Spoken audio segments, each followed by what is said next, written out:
আসসালামু আলাইকুম দর্শক বন্ধুরা, আশা করি আপনারা ভালোই আছেন। রজনী রান্নাঘরে সবাইকে স্বাগত। আজকে আমি কাঁচা পেঁপের লাড্ডু বানিয়ে দেখাবো আপনাদেরকে। তো আপনারা সাথে থাকেন, দেখতে থাকেন কিভাবে আমি কাঁচা পেঁপের লাড্ডু বানাই। আমি এই প্রথমবার বানিয়েছি, একদম পারফেক্ট হয়েছি। তো এখানে আমি একটা 500 গ্রাম পেঁপে নিয়ে নিয়েছি। পেঁপেটা আমি একদিন আগে কিনে রেখেছিলাম, ফ্রিজে ছিল। পেঁপেটাকে এবার ভালোভাবে আমি ছুলে নেব, একদম সাদা ভাবে ছুলে নেব, যাতে সবুজ খোসা না থাকে।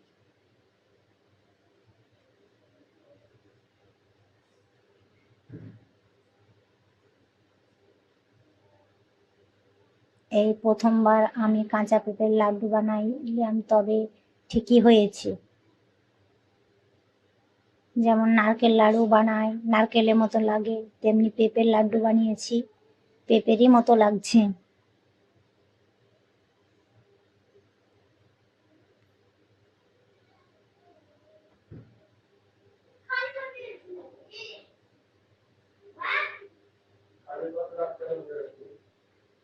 এখানে আমার ভালোভাবে ছিলা হয়ে গেল। ওইখানে এবার আমি ভিতরে যে বীজগুলো থাকে সেগুলোকে চামচ করে ভালোভাবে ছাড়িয়ে নেব।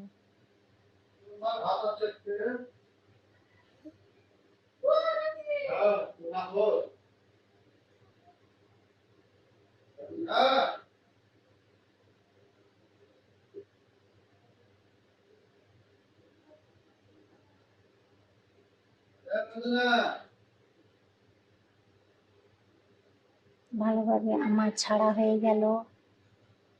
এবার আমি ছোট ছোট করে কেটে নেব।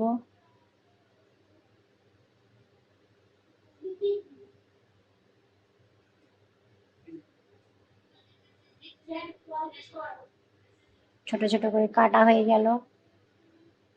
এবার আমি ভালোভাবে ধুয়ে নেব। ধোয়ার পরে চলে এলাম। এবার আমি এই গ্রেটারে সবকে ঘষে নেব। যেটা ছোট ফোঁটা থাকে সেইটাতে ঘষবো। একটা মাঝারি থাকে, একটা ছোট থাকে, তা মাঝারিটাই করব না, ছোটটাই করব। ছোটটাই ভালো হয় বেশি।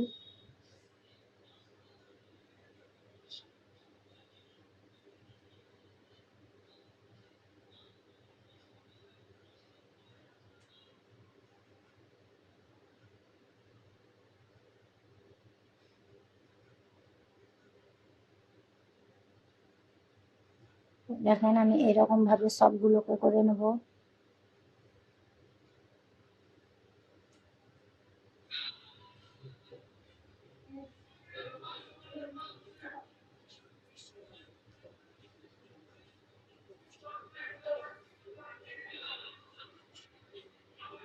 আজকে প্রচন্ড গরম, এত গরম মনে হচ্ছে যে সেদ্ধ হওয়ার মতো গরম।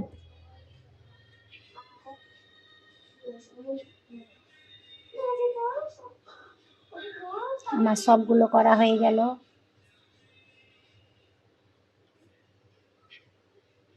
এখানে আমি 1 বাটি পানি নিয়েছি। এই পানিতে আমি এবার সেদ্ধ করতে দেবো। আগে আমি পেঁপাটাকে ধুয়ে নিয়েছিলাম, তাই আর ধুলাম না। এখানে আমি সেদ্ধ করতে দিয়েছি। সেদ্ধটা অর্ধেকের একটু বেশি করব, গোটাই সিদ্ধ করলাম না, অর্ধেকের একটু বেশি। আপনারা অর্ধেকও করতে পারেন। এখানে আমি গরম পানি থেকে তুলে নিচ্ছি, ছেঁকে নিলাম সবকে ছাঁকাতে।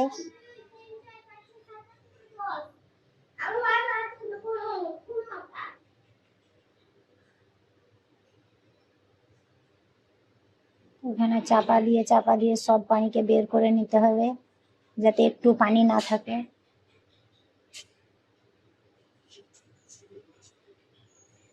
দেখেন আবার কতটা পানি বের হলো।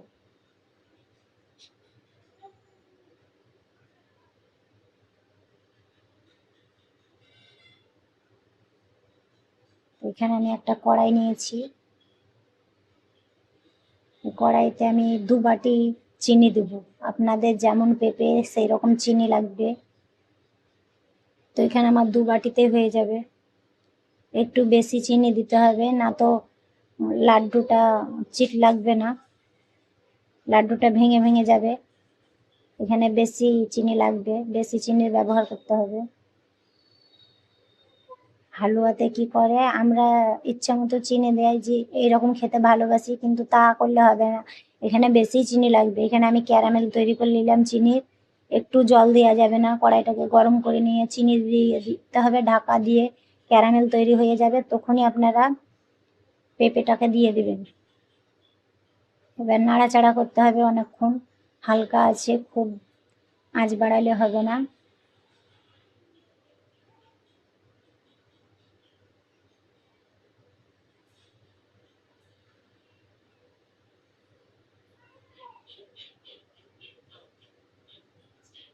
পেঁপে থেকে পানি বের হয়েছিল, একবারে শুকনো শুকনো করে নিতে হবে।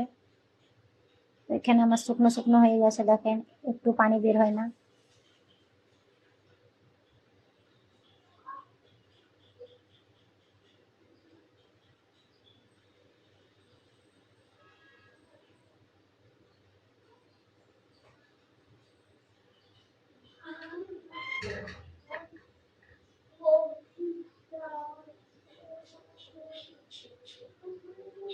তো এখানে আমার শুকনো শুকনো হয়ে গেছে,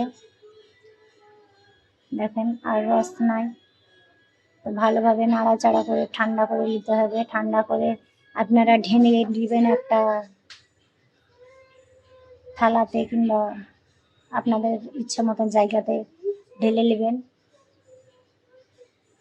ঠান্ডা করে তখন আপনারা হাতে একটু করে ঘি নেবেন আর লাড্ডু বানাবেন, যেমন আমরা নারকেলের লাড্ডু বানাই সেই রকমভাবে বানাতে হবে। এটা খুব ঠান্ডা হয়ে গেলে তখন আবার শুকনো শুকনো ঝরঝরা হয়ে যাবে, একটু গরম থাকতেই করতে হবে। হাতে একটু করে ঘি নিয়ে নেবেন, খেতে ভালো লাগবে খেতে। তো এইরকমভাবে আমি সব লাড্ডুগুলো করে নেবো, দেখতে পাচ্ছেন। প্লিজ আমার চ্যানেলটাকে যদি ভালো লাগে তবে সাবস্ক্রাইব করে দিন, সাবস্ক্রাইব করে শেয়ার করে দিন, আর বেশি বেশি করে কমেন্ট করিয়েন। কমেন্টে কি কি দেখতে চান আপনারা, আমি একটা গ্রামের মেয়ে, কি কি দেখতে চান সেটা অবশ্যই জানাবেন।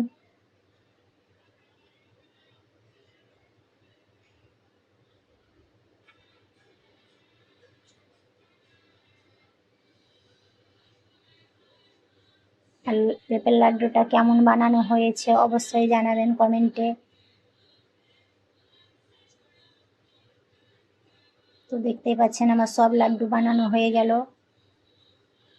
লাড্ডুটা বানানো যদি ভালো লাগা থাকে তাহলে আপনারা সাবস্ক্রাইব করে আমার পাশে থাকবেন, আর এরকম নতুন নতুন ভিডিও পেতে হলে অবশ্যই সাবস্ক্রাইব করবেন।